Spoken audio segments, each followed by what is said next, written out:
अधूरी मोहब्बत the psychological thriller. कहानी की शुरुआत होती है एक अंधेरे कमरे से, जहाँ टेबल लैंप जल रहा है। कबीर नाम का एक लड़का अपने हाथ पर एक पट्टी बांध रहा है, जिस पर खून के धब्बे हैं। वो कैमरे की तरफ देखता है, उसकी आंखें सूजी हुई है और चेहरे पर एक अजीब सा पागलपन है। वो अपनी डायरी खोलता है और भारी आवाज में कहता है, लोग कहते हैं कि प्यार में इंसान अंधा हो जाता है, लेकिन मुझे मेरी मोहब्बत ने अंधा नहीं बल्कि एक ऐसा सच देखने पर मजबूर कर दिया है कि मैं खुद को पागल समझ रहा हूँ। कबीर को अविशा नाम की एक लड़की से बेहद प्यार था। अविशा सुंदर, शांत और थोड़ी रहस्यमयी थी, लेकिन पिछले एक महीने से अविशा अचानक गायब हो चुकी है। पुलिस, दोस्त सब कह रहे हैं कि अविशा कभी थी ही नहीं।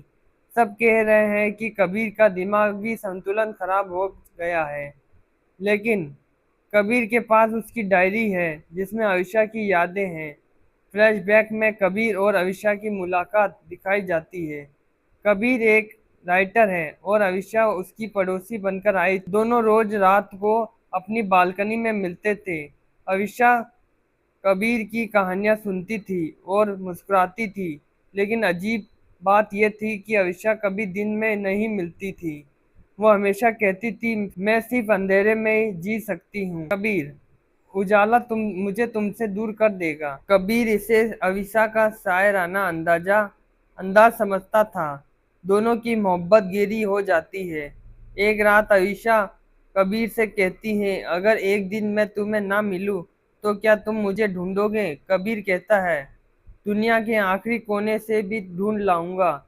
अविशा उसे एक अंगूठी देती है और कहती है, इसे कभी मत उतारना, ये हमारी अधूरी मोहब्बत की निशानी है। अगली सुबह अविशा का घर पूरी तरह खाली मिलता है। वहाँ कोई नहीं है। कबीर पागल हो जाता है। वो पुलिस के पास जाता है। पुलिस जब जांच करती है तो मकान मालिक कहता है कि उस घर में पिछले 10 साल से कोई रहा ही नहीं। वो घर भूतिया या बंद पड़ा है। पुलिस कबीर को पागल समझती है। कबीर के घर वाले उसे एक साइकियाट्रिक दिमाग के डॉक्टर के पास ले जाते हैं। डॉक्टर कबीर से कहता है, कबीर, तुम जिस अविशा से प्यार करते हो वो तुम्हारी कल्पना है। तुम अकेले रहते हो, इसलिए तुम्हारे दिमाग ने एक झूठी लड़की का किरदार गढ़ लिया। कबीर चिल्लाता है, अगर वो मेरा वहम थी तो ये अंगूठी कहाँ से आई? डॉक्टर उसकी उंगली की तरफ देखता है। कबीर की उंगली खाली होती है। वहाँ कोई अंगूठी नहीं थी। कबीर का दिमाग सन रह जाता है। क्या वो सच में पागल है? The psychological twist. कबीर हार मान लेता है और दवाइयाँ खाने लगता है। धीरे धीरे उसे भी लगने लगता है कि अविशा सिर्फ उसका एक वहम थी, एक अधूरी मोहब्बत जो उसके दिमाग की उपज थी। लेकिन कहानी में असली धमाकेदार ट्विस्ट तब आता है जब कबीर अपनी पुरानी डायरी के पन्ने पलटता है। दवाइयों के असर से उसका दिमाग थोड़ा साफ होने लगता है। अचानक उसे याद आता है कि वो डॉक्टर के पास जाने से पहले रोज रात को अपनी डायरी में कुछ लिखता था। वो डायरी का एक पन्ना पढ़ता है, जिस पर उसके खुद के हाथ से लिखा था, आज मैंने डॉक्टर के केबिन में आयशा की तस्वीर देखी। डॉक्टर की एक बेटी थी जो 5 साल पहले गायब हो गई थी और उसका नाम आयशा था। कबीर का दिमाग घूम जाता है। इसका मतलब आयशा वहम नहीं थी, वो सच में थी। लेकिन वो डॉक्टर कबीर को पागल साबित करने की कोशिश क्यों कर रहा है? खौफनाक क्लाइमैक्स। कबीर आधी रात को चुपके से उसी साइकियाट्रिक डॉक्टर के क्लिनिक में घुस जाता है। वो डॉक्टर की पर्सनल फाइल्स खंगालता है। वहाँ उसे एक सीक्रेट लॉकर मिलता है। जैसे ही कबीर वो लॉकर खोलता है, उसके होश उड़ जाते हैं।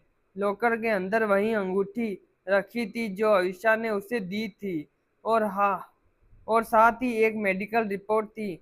सच ये था कि अविशा कोई आत्मा या वहम नहीं थी, बल्कि वो डॉक्टर की सगी बेटी थी, जिसे डॉक्टर ने अपने ही घर के बेसमेंट में कैद करके रखा था, क्योंकि अविशा कबीर से भागकर शादी करना चाहती थी। डॉक्टर ने कबीर को ऐसा दवाइयाँ दी थी जिससे कबीर को मति भ्रम होने लगे और वो खुद को ही पागल समझने लगे। तभी अचानक कमरे की लाइट जलती है। पीछे वो डॉक्टर हाथ में एक इंजेक्शन लेकर खड़ा है। उसकी आंखों में एक सनकीपन है। डॉक्टर मुस्कुराते हुए कहता है, तुम बहुत आगे आ गए कबीर, अब तुम्हें सच में पागल खाने जाना पड़ेगा। दोनों के बीच हाथापाई होती है। कबीर डॉक्टर को धक्का देता है और बेसमेंट की तरफ भागता है। वो बेसमेंट का दरवाजा तोड़ता है, अंदर अविशा बंधी हुई है। कबीर उसे आजाद करता है, लेकिन अविशा कमजोर हो चुकी है। वो कबीर के सीने से लगकर रोने लगती है। कबीर उसे बाहर निकालने की कोशिश करता है, लेकिन तभी डॉक्टर पीछे से कबीर की पीठ पर वार कर देता है। कबीर दर्द से गिर जाता है, लेकिन वो अपनी आखिरी ताकत लगाकर डॉक्टर को एक भारी चीज से मारता है, जिससे डॉक्टर बेहोश हो जाता है। कबीर अवीशा का हाथ पकड़कर उसे क्लिनिक से बाहर निकाल देता है और पुलिस को फोन कर देता है, लेकिन कबीर जो चोट लगी थी उसकी वजह से उसका बहुत खून बह चुका था। पुलिस के आने से पहले कबीर अवीशा की गोद में सर रखकर आखिरी सांसें ले रहा होता है। अविशा रोते हुए कहती है, कबीर तुमने कहा था ना हमारी मोहब्बत अधूरी नहीं रहेगी। कबीर मुस्कुराता है और कहता है, अविशा मैंने तुम्हें दुनिया के सामने सच साबित कर दिया। अब कोई मुझे पागल नहीं कहेगा। हमारी मोहब्बत अधूरी होकर भी पूरी हो गई। कबीर आंखें बंद कर लेता है। तो दोस्तों, ये थी कबीर की दिमागी और रूहानी जंग, जिसने अपनी मोहब्बत को साबित करने के लिए अपने जान दांव पर लगा दी।